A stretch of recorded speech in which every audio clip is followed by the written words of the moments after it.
Dan saudara, kalau saudara punya teman yang suka nolong saudara, itu terbatas ya. Sumber daya manusia itu terbatas. Tapi kan Roh Kudus enggak loh.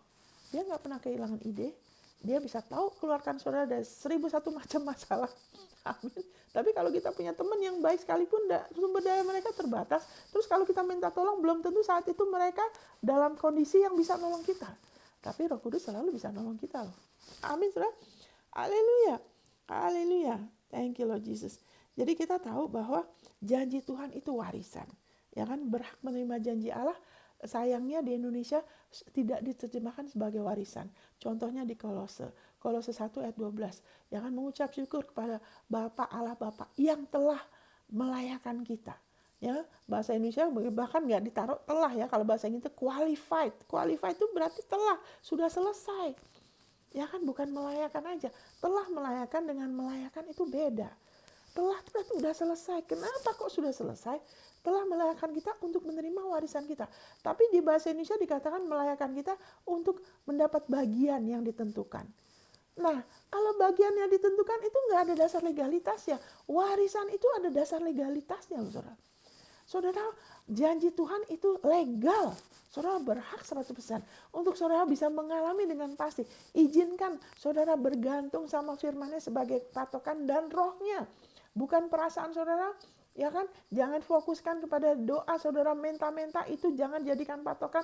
Tapi firman dan rohnya. Sehingga saudara nggak akan dipermalukan. Sehingga saudara mengalami janjinya. Karena janjinya warisan. Ya kan? Kalau bahasa Inggrisnya tuh, nah kita ke bahasa Inggrisnya ya. Kolose 1 ya, ini penting ya saudara ya. Kolose 1, saya cuma mau kasih satu ayat ini. Karena Roh Kudus adalah roh kebenaran. Ada di antara saudara yang perlu jalan keluar. Ini sebentar ya, ini iPad-nya agak lalot. Sebentar saudara. Ya nggak usah lah, nanti saya udah hafal itu ayat. Ya kan, Kolose 1 ya. Kolose 1 ayat 12, giving thanks to Father, mengucap syukur kepada Allah Bapa yang telah melayakan kita, who has qualified us ya. Who has qualified us. Ya kan? To be partakers of our inheritance in Christ, yang telah melayakan kita untuk menerima warisan kita di dalam Kristus. Ya. Nah, Kolose 1 ayat 12 ini. Mengucap syukur kepada Pak yang melayakan kamu. Bahasa Indonesia cuma bilang melayakan. Ini tidak akurat. Bahasa Indonesia itu qualified, itu telah. Dan ini bukan soal bahasanya. Ini soal konteks. Ingat, kebenaran. Roh Kudus akan bekerja sesuai dengan kebenaran. Bagaimana supaya kuasanya semakin bekerja? Kita perlu mengacu kepada kebenaran. Kenapa terjemahan ini tidak akurat? Karena Yesus sudah bangkit bagi pembenaran kita. Kita sudah dibangkitkan karena darah Yesus yang sudah melayakan kita. Jadi kalau cuma dibilang melayakan, nanti orang-orang salah mengerti seolah-olah, aduh aku belum layak untuk janji Tuhan ini, aku masih harus begini dan gitu, baru Tuhan kasih. Padahal waktu kita lahir baru, itu kita kan hanya karena kita milik Kristus. Ingat tadi Galatia 3. Ya kan, ingat Roh Kudus, roh kebenaran. Kalau kita mau, kita harus mengacu kepada kebenaran. Galatia 3 mengatakan bahwa kita sudah milik Kristus. Itu sebabnya kita berhak. Ya kan, kita sudah janji Tuhan adalah our inheritance, an heir. Kamu adalah ahli waris. Ahli waris apa? Janji-janji Allah. Ahli waris mewarisi apa? Anugerah kebenaran. Kebenarannya Yesus diberikan kepada kita. Amin, saudara. Berdasarkan itu Allah Bapa telah melayakan kita, ya kan, untuk mendapat warisan, bukan bagian apa yang ditentukan. Kalau bagian maksudnya bagian apa? Nggak jelas. Kalau bahasa Inggrisnya itu inheritance. Inheritance, warisan itu kan, kalau warisan ada orang lain yang berusaha payah, bukan kita. Kalau kita yang susah payah itu bukan warisan namanya, itu namanya upah. Tapi warisan, Yesus yang susah payah, dia yang sudah mengenapi hukum Taurat, dia yang sudah jadi dosa, dia sudah mengalami murka Allah sampai selesai, sampai dia teguk sampai habis, sampai dia dikatakan di atas salib dia bilang sudah selesai. Amin. Berdasarkan itu baru Allah bisa membangkitkan Yesus ya sebagai pembenaran kita. Roma 4 ayat 25. Sehingga Allah telah melayakkan kita untuk mendapat warisan. Saudara perlu tahu warisan saudara di dalam Kristus. Janji-janjinya adalah warisan. Jangan izinkan ya kan iblis menipu saudara seolah-olah janjinya itu ya kan berdasarkan kelayakan. Kamu harus begini dulu, kamu harus melayani dulu ya supaya kamu layak ya kan diberkatin. Nah, ini dia. Ya kan? Kenapa? Karena ada orang-orang yang memang punya hubungan pribadi sama Tuhan dan mereka rajin melayani, tapi dasarnya mereka tuh karena mereka beriman. Bukan untuk diberkati, bukan untuk mengejar berkat. Amin. Tapi ada orang-orang yang kemudian diajarkan, kalau kamu nggak melayani, kamu nggak akan diberkatin. Nah loh. Jadi itu pengertian yang keliru. Kita tidak melayani untuk diberkati. Saya tidak melayani untuk diberkati. Saya melayani karena saya tahu saya dikasihin.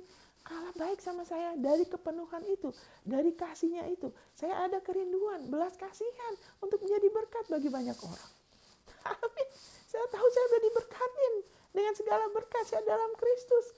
Kita nggak usah melakukan apapun untuk diberkati, tapi kita melakukan karena kita perlu giat, kita perlu berupaya masuk perhentiannya, melakukan apapun supaya kita bisa percaya terus, kita jaga stamina kerohanian kita dengan percaya yang benar, jangan geser dari kelayakannya Tuhan Yesus, terus menerus kita kasih respon, itu semua adalah perbuatan, ada tindakan iman, tindakan yang lahir dari iman, bukan untuk supaya Tuhan kasih, bukan untuk supaya jadi milik, tapi karena itu sudah jadi milik, sudah jadi warisan kita, makanya kita perlu giat, karena itu sudah jadi hak kita. Kita jangan izinkan iblis membodohi kita, jangan izinkan iblis menjarah kita, ya kan, mencuri, membunuh, merusakkan, dan bilang itu Tuhan.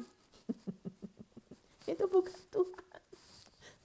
Kita aja mau anak kita umur panjang, kita mau anak kita selesaikan kuliah mereka, kita mau anak kita kalau kerja sesuatu berhasil mengenapi tujuannya, apalagi Tuhan, apalagi Bapak kita di surga, saudara. Amin, saudara. Haleluya, thank you Lord Jesus. Nah, ini sedikit belok ya. Kenapa? Karena roh kebenaran, roh kudus. Kalau kita semakin lebih lagi mengerti firman-Nya dan kita mulai berakar firman itu, akan susah bagi iblis untuk mencuri. Maka dikatakan waktu firman diberitakan, ya kan, orang itu terima dengan sukacita, tapi sebentar kemudian udah gampang untuk iblis nyabut itu firman. Kenapa? Karena tidak berakar. Roh Kudus, roh kebenaran berusaha ya kan menolong kita, tapi kalau kebenaran itu tidak ada di dalam kita, kita nggak pelihara, ya kan, dia nggak bisa, saudara. Dia adalah roh kebenaran loh. Itu sebabnya kita perlu izinkan, ya kan, dia dengan kita lebih lagi memperhatikan firman-Nya, kita cari tahu, cari dulu kerajaan Allah, kita tanya, kita minta terangin Roh Kudus beri, ya Efesus 1 ayat 17 sampai 19, beri aku roh hikmat dan wahyu, maksudnya itu apa, ya kan, terus minta tuntun, harusnya belajar dari siapa, jangan kita pilih-pilih apa yang kita mau, ya kan, Yesus adalah kepala kita. Ya kan, Roh Kudus memimpin kita dengan damai, dengan kebenaran. Harusnya saya belajar dari yang mana, dari siapa. Ya kan, karena kita adalah dombanya. Ya kan, urapan itu, Roh Kudus akan memimpin kita. Ya kan, di mana kita ada damai. Amin. Bukan pengertian kita. Jadi kita balik lagi, ya. Kita balik lagi, tadi kita bicara fungsinya Roh Kudus. Jadi ingat, kita sudah dilayakkan. Ya kan, jadi jangan izinkan kita balik lagi melayakkan diri kita, ya, dengan perbuatan kita, ya. Oke, nah sekarang amin, itu nanti itu satu pelajaran sendiri, itu beberapa pelajaran sendiri, saudara. Nah, saudara ikut aja terus ya. Amin. Yohanes 15 ayat 26. Yohanes 15 ayat 26. Yohanes 15 ayat 26, saudara. Yohanes 15 ayat 26. Jikalau penghibur yang akan kutus dari Bapa datang, yaitu roh kebenaran yang keluar dari Bapa, ia akan bersaksi tentang aku. Amin. Haleluya. Dia akan bersaksi tentang aku. Ya. Jadi dikatakan di sini penghibur. Penghibur. Biarlah ini tinggal di dalam kita, perbarui pikiran kita. Roh Kudus adalah comforter, penghibur. Saat kita merasa down, kita mungkin ada yang saudara merasa kesepian, ya kan? Kesepian itu roh, ya. Walaupun saudara menikah, saudara berada di antara keramaian, saudara bisa rasa kesepian karena itu ada rohnya. Ya, roh yatim. Roh yatim itu selalu merasa sendiri. Ya kan? Makanya kadang orang kepingin sekali ada pasangan sehidup. Ya, tapi nanti udah menikah akan ada tetap seperti itu karena pola pikirnya nggak berubah. Segala kebutuhan kita itu hanya bisa dipuaskan oleh Yesus. Baru kita bisa nikmatin, saudara. Baru kita bisa nikmatin berkat pernikahan kita, anak-anak kita. Kalau kita izinkan kita ke Yesus dulu, kepada kebenaran dulu, Dia yang bisa memuaskan kita. Karena kalau enggak, nanti kita enggak berubah, enggak akan bisa, saudara. Jadi di sini Roh Kudus adalah penghibur. Jadi segala sesuatu yang tidak sesuai dengan apa yang firman Tuhan katakan, ya kan, kita rubah. Jadi kalau ada apa-apa, saudara baiklah saudara dan saya lebih lagi sadar, ada penghibur di dalam saya. Kalau kita, waduh saya udah percaya Tuhan, kok anakku masih belum gini, atau istriku atau suamiku atau bisnisku, ada penghibur. Amin, aku percaya gini, tapi bagaimana? Ada penghibur. Ya Tuhan, kok dia bersikap itu? Ada penghibur. Saya belajar kita mengandalkan Dia. Roh Kudus, biarlah haleluya, aku minta Engkau hiburkan aku. Nah nanti setelah itu saudara ke firman. Bukan hanya Roh Kudus aja tapi tidak ke firman loh ya. Di sini dikatakan ya itu roh kebenaran. Kenapa? Karena kadang-kadang ada orang ya, oh Roh Kudus ini, tapi nggak mau terlalu dengar firman, nggak mau tunduk sama pimpinan Tuhan sebagai gembala, tidak punya komitmen di gereja lokal yang Tuhan pimpin, yang maksudnya gereja lokal atau komunitas, ya kan, maunya sendiri gitu loh. Tapi sering ngomong Roh Kudus ini, Roh Kudus itu, ya kan? Itu bukan begitu. Roh Kudus roh kebenaran. Jadi nggak mungkin kalau Roh Kudus itu orang itu nggak mau ke firman-Nya, nggak mau terima firman-Nya, menganggap firman itu kurang penting, ya kan, lebih pada dengar ini dengar itu tidak benar. Karena Roh Kudus roh kebenaran, nggak bisa dipisahkan dari kebenaran loh. Semakin banyak kebenaran yang perjanjian baru, ya kan, pengertian yang benar bertambah, semakin nolong kita untuk menerima pimpinan Dia. Amin. Untuk Dia beroperasi dengan leluasa dalam hidup kita. Karena roh penghibur tidak pernah lepas daripada kebenaran. Dia tuh satu. Ya, Dia bersaksi tentang Yesus. Amin.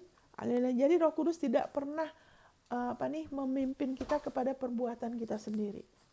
Ya kan?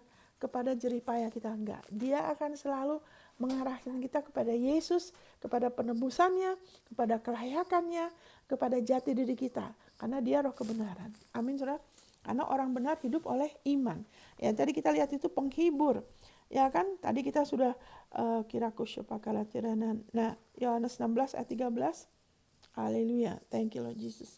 Yohanes 16, thank you Lord Jesus. Ayat 13. Tetapi apabila Ia datang, yaitu roh kebenaran, disebut lagi roh kebenaran. Kenapa diulang-ulang? Karena penting kebenaran firman, ya kan, lebih banyak dalam kita. Ia akan memimpin kamu ke dalam seluruh kebenaran, bukan hanya sebagian. Amin. Sebab iblis cuman sebagian ya. Iblis tuh suka membelokkan kebenaran. Ya, dia bilang sama Yesus, ya kamu jatuhin aja dirimu, kan ada tertulis. Ya, iblis tahu Alkitab loh. Orang ahli Taurat tahu Alkitab. Kenapa nggak bisa ngelihat Yesus waktu Yesus datang? Apa yang membutakan mata seseorang? Bahkan anak Tuhan, kalau kita nggak hati-hati, maksudnya kalau kita nggak terus kebalik lagi kepada kebenarannya Yesus, kita teguhkan lagi sampai Yesus datang, ya kan? Fondasi itu kan nggak boleh rubah. Saudara bayangin kalau fondasi rumah itu diambil atau digeser, yang di atas akan ambruk, saudara. Ya kan, kita terus-menerus harus rela meneguhkan diri kita lagi akan kelayakan kita di hadapan Allah karena Yesus. Ya kenapa orang tahu Taurat kok nggak bisa ngelihat Yesus? Karena mau dibenarkan berdasarkan perbuatannya sendiri. Waktu kita mulai geser, kita kadang sibuk dengan hal-hal yang baik, bukan hal yang tidak baik ya. Pelayanan, nolongin orang, berbuat baik, dan sebagainya. Tapi kalau itu jadi prioritas, tanpa sadar kita bisa geser loh. Karena itu akan ada rasa enak.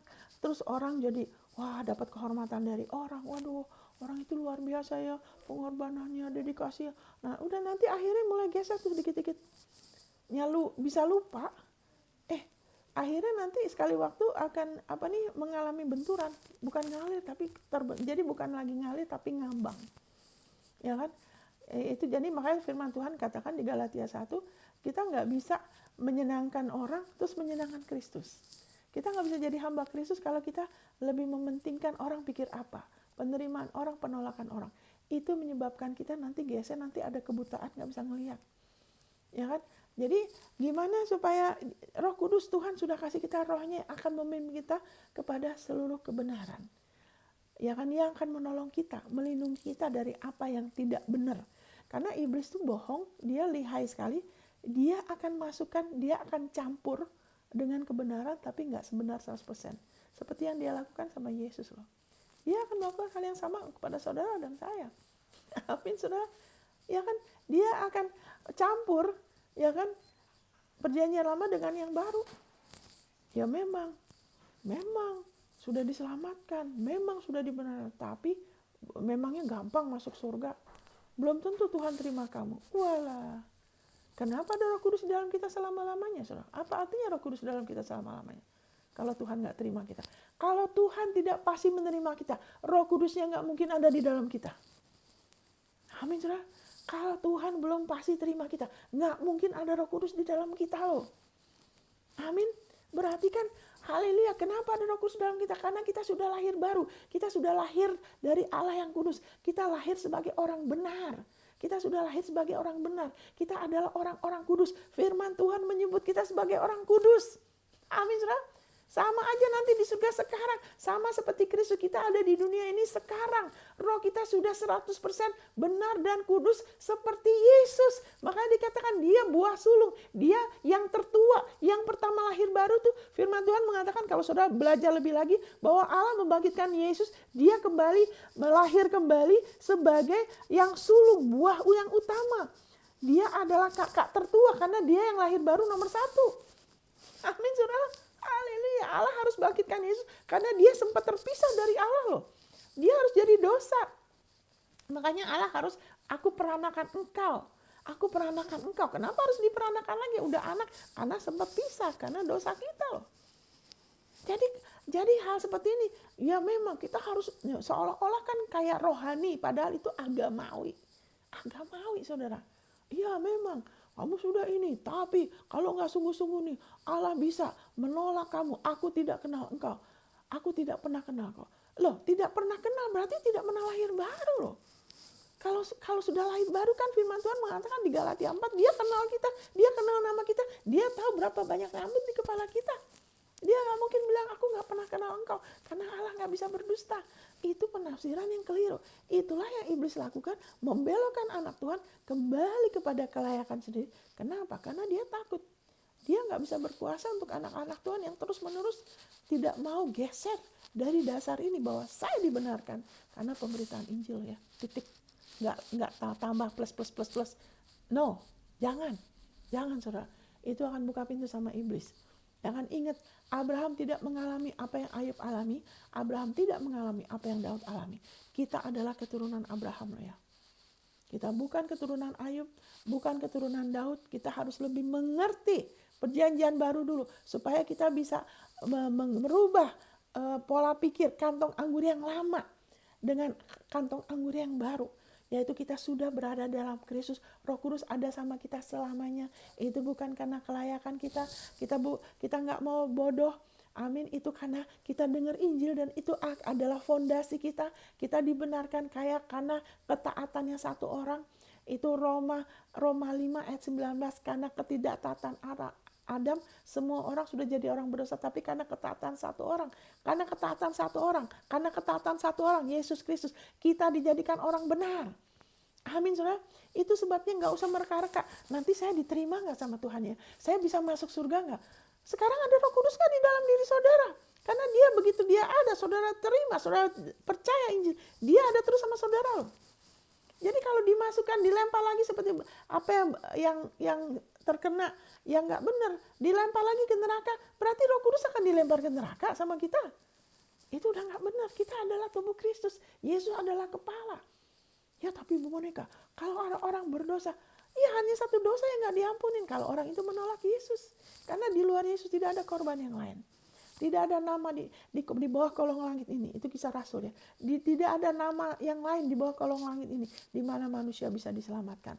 Karena semua manusia sudah kehilangan kemuliaan Allah. Ya kan, semua sudah jadi orang berdosa. Tapi Allah sudah memberikan Yesus, ya kan, putranya, mengutus dia, ya kan, untuk menebus kita. Untuk kita menerima hidupnya karena kita sudah mati di dalam pelanggaran kita. Dan kita sudah dihidupkan bersama dia. Waktu Allah membangkitkan Yesus, dia sudah menghidupkan kita kembali. Dan kita bisa berjalan dalam kehidupan yang baru ini. Dan kita bisa terus, ya kan, mengalami kemurahannya, kuasanya, kasih karunia-Nya. Dengan kita terus tidak geser dari fondasi ini. Bahwa kita dibenarkan karena Injil. Karena kita dengar Injil, kita percaya dan kita ngaku. Makanya mulut kita tuh penting.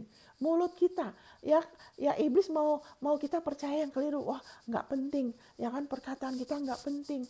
Yang penting apa yang kita percaya. Ya, tapi kita tidak selamat tanpa kita nggak ngakuin. Kita diselamatkan karena kita dengar, kita percaya, tapi kita ngakuin. Itu adalah bagian. Itu adalah bagian dari kebenaran. Ya kan?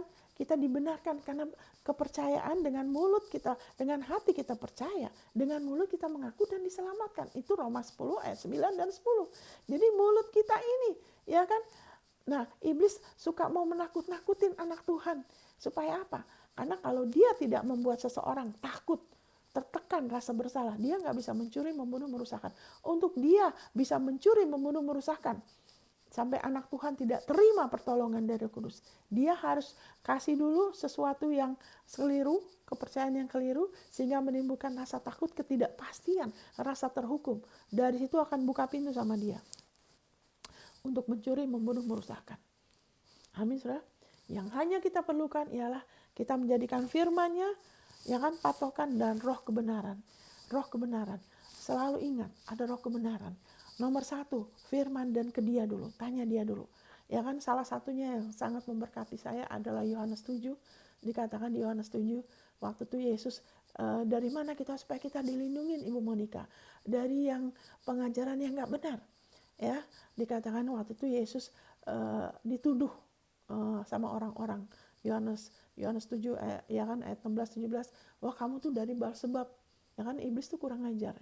Ya kan, dia yang Beelzebub, dia nuduh Yesus dari Beelzebub. Ya kan, ya, iblis tuh begitu ya. Jadi kemudian Yesus ngomong gini, ya kan, ajaranku bukan dari aku, ya ajaranku dari dia. Dan dia bilang ini, ya kita ke situ aja, karena roh kebenaran ya. Sebentar nih, ini penting saudara ya. Roh kebenaran di akhir zaman ini lebih banyak pengajaran sesat ya. Karena iblis waktunya tinggal sedikit. Makanya janji kepenuhan Roh Kudus adalah janji di akhir zaman. Kenapa? Kita perlu pencurahan Roh Kudus. Ya kan, kita perlu mengembangkan bahasa roh di penuh Roh Kudus, karunia roh, terutama bahasa roh. Ya kan, seperti murid-murid waktu mereka waktu Yesus sudah bangkit, Yesus bilang jangan dulu kemana-mana. Kenapa? Supaya kamu diperlengkapi dengan Roh Kudus, ya kan, dengan kuasa dari Maha Tinggi. Dan kemudian mereka semua dipenuhi dengan Roh Kudus 120. Nggak ada yang nggak dipenuhin, saudara. Amin. Bagi siapapun yang mau percaya, selalu bisa dipenuhi Roh Kudus dan berasal.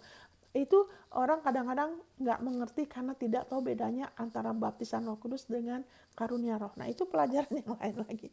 Nah, kita balik dulu ke Yohanes 7 ya. Ayat 16, jawab Yesus pada mereka karena dia dituduh. Ya, kalau kita mau tahu ajaran itu benar apa tidak, ini yang nolong kita ya. Ajaranku, Yesus bilang, tidak berasal dari diriku sendiri, tapi dari dia, dari Allah Bapa yang telah mengutus aku. Yesus telah diutus sebagai anaknya. Firman Allah yang hidup ya. Nah, ayat 17, barang siapa mau melakukan kehendaknya, ia akan tahu entah ajaranku ini berasal dari Allah, entah aku berkata-kata dari diriku sendiri. Nomor 1, kalau saudara punya sikap, saudara mau melakukan kehendak Tuhan, saudara mau tunduk. Ya kan, dulu saya bingung, ya kan, Tuhan pernah bicara sama saya sudah hampir mau bunuh diri, sudah hampir mau minum obat, tapi Tuhan bicara, akhirnya saya nggak jadi mati. Dari situ saya cari Tuhan, saya sempat ikut grup batinan, tapi ini itu terjadi, puji Tuhan, kemudian keluar dari situ. Kemudian saya ke satu gereja, saya merasa tapi, nah ini kan, Karena saya mau melakukan kehendak dia, saya mau ikut dia, saya sungguh-sungguh mau percaya. Itu Roh Kudus yang nolong saya. Jadi, tapi saya bosan ke gereja ini. Cuma di gereja aja kelihatannya megah, bangunannya begitu, wah hebat, ya pasang-pasang lilin. Tapi saya lihat kenapa saya nggak berubah?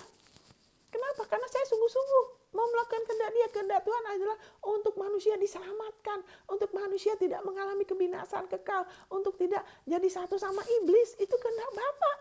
Amin. Saya mau. Amin. Jadi berapa kali saya ke gereja itu, saya bosan, saya lihat ke langit. Saya bilang, Tuhan, kau di mana? Amin. Kok kayaknya jauh, kayaknya saya di mana, engkau di mana? Terus saya tanya ini, kebenaran itu apa?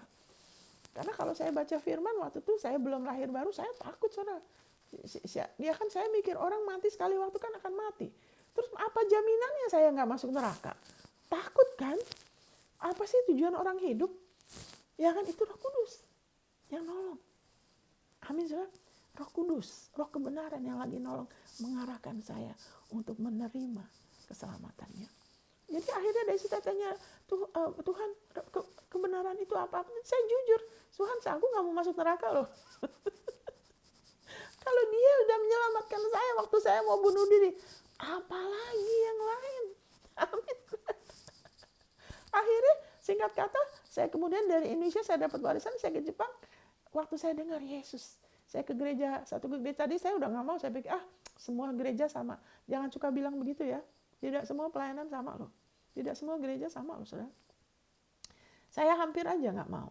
Karena waktu itu yang saya di Jakarta itu, saya nggak merasa ada perubahan, nggak ada kuasanya. Cuma ritualisme, banyak ritualisme aja. Cuma syahdu di dalam ruangan aja. Sudah itu saya lihat nggak ada perubahan. Jadi, tapi kemudian ada satu orang yang Tuhan utus, seorang yang punya karunia evangelis, penginjil. Dia terus pujuk saya. Oke, ya udah sekali waktu saya pergi deh. Saya percaya pasti dia doakan saya. Jadi waktu saya dengar Yesus, Roh kebenaran itu bekerja, ya kan? Waktu saya dengar Yesus, kan saya tanya Tuhan, Tuhan kebenaran itu apa? Yesus adalah jalan, kebenaran, dan hidup. Waktu saya dengar mereka bicara mengenai Yesus, saya seperti orang yang haus, dikasih minum air yang sejuk sekali, saudara. Wow, Yesus adalah kebenaran. Makanya Yesus bilang Roh Kudus akan memuliakan aku, mengarahkan orang kepada aku, karena dia adalah jalan kepada keselamatan. Jadi waktu itu mereka tanya, kamu udah terima Yesus nggak sebagai juru selamat? Wah, saya bilang nggak pernah nggak ngundang dia, nggak pernah, karena di gereja itu kan cuma disuruh ikut-ikutan tapi nggak ngerti, suruh ikut-ikut ngomong ini tapi nggak ngerti, ya. Tapi waktu itu coba kamu bisa undang dia, jadi saya undang dia ke dalam Tuhan Yesus. Saya mengakui dia sebagai juru selamat. Tuhan, saya undang engkau. Beri saya hati yang baru. Waduh, saudara, dari situ hidup saya berubah sekali. Dari malam ke siang, saudara. Yang tadinya nggak punya pengharapan. Saya di Jepang, ya kan, uang saya udah hampir habis. Ya kan, saya visa turis, tapi saya sampai 9,5 tahun di Jepang. Wow. Ganti dari visa turis, visa student. Dari visa student, visa kerja. Saya 6 tahun bisa kerja, kerjaan saya juga baik, saudara, bagus. Wow, saya bilang Tuhan luar biasa ya. Saya nggak usah bohong, nggak usah manipulasi, nggak usah ini itu. Tapi Roh kebenaran nolong saya terus. Anyway, itu kesaksiannya supaya kalau ada di antara saudara bisa berseru sama Tuhan. Tuhan, tunjukkan aku jalan yang benar. Kebenaran itu apa? Ya kan? Karena Tuhan Yesus bilang ini, kalau kamu mau melakukan kehendaknya untuk saudara tidak binasa, kehendaknya untuk saudara mengalami kebaikannya, untuk saudara dipulihkan, disembuhkan, dilindungin, diberkatin, dan setelah saudara diberkati, dipulihkan, saudara menjadi berkat yang buat yang lainnya. Itulah kehendak Bapa untuk kita. Amin, saudara.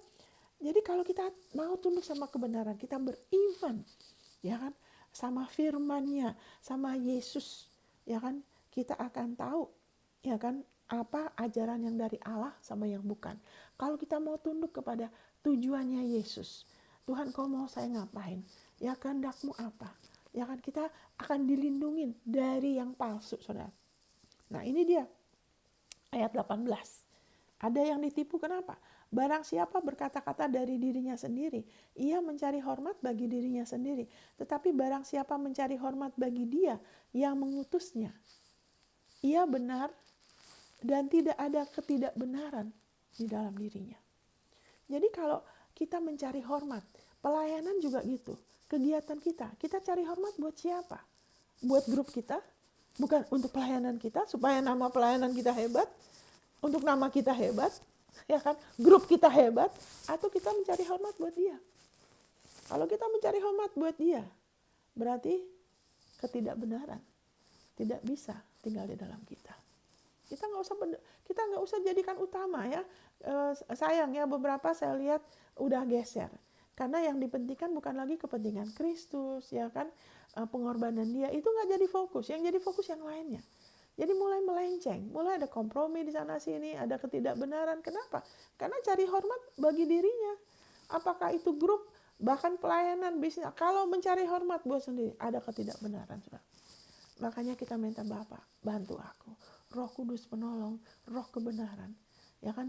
Izinkan firman-Nya sebagai yang utama. Bantu aku. Ya kan, sudah ngakuin. Saya menolak untuk cari hormat buat saya. Tidak penting penerimaan orang, kehormatan dari orang. Saya mau kehormatan dari Engkau Bapa. Bapa, Engkau mau saya ngapain? Tunjukkan sama saya. Saya mau melakukan kehendak-Mu. Saudara akan dilindungi dari yang keliru. Saudara akan dilindungi dari yang palsu. Karena kalau iblis itu menipu kadang-kadang bertahun-tahun, saudara. Nggak tahu bertahun-tahun, kalau sikapnya sama terus, itu bisa nggak ketahuan. Tapi nanti kalau udah berapa tahun lewat, ya ternyata nggak benar.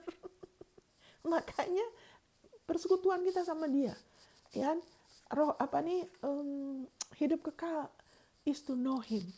Hidup kekal kan mengenal dia, Allah yang benar, satu-satunya Allah yang benar, dan putranya. Makanya persekutuan kita sama dia, kejujuran kita mau jujur, jadi berhenti menyalahkan orang. Nggak usah fokus di benar salah, karena kita dibenarkan bukan karena perbuatan kita. Jadi keluar dari situ, keluar dari jiwa yang selalu fokus bahwa orang pikir apa, siapa yang benar, enggak. Kita ingatkan diri kita, posisi kita. Saya sudah dilayakkan karena percaya kepada pemberitaan Injil, karena ketaatan Yesus. Dari situ saudara minta, tunjukkan, bersekutu sama dia, tunjukkan lebih lagi dirimu Aba, kasihmu, lihat firman-Nya sebagai yang utama. Saudara mau lebih lagi, terima saudara. Saudara mau tunduk, saudara akan dilindungi dari yang gak benar. Roh kebenaran akan lebih lagi aktif dalam diri saudara. Amin saudara. Haleluya. Dan bukan itu saja, saudara akan mengalami juga sebagai anugerahnya ya kan, perlindungan supernatural.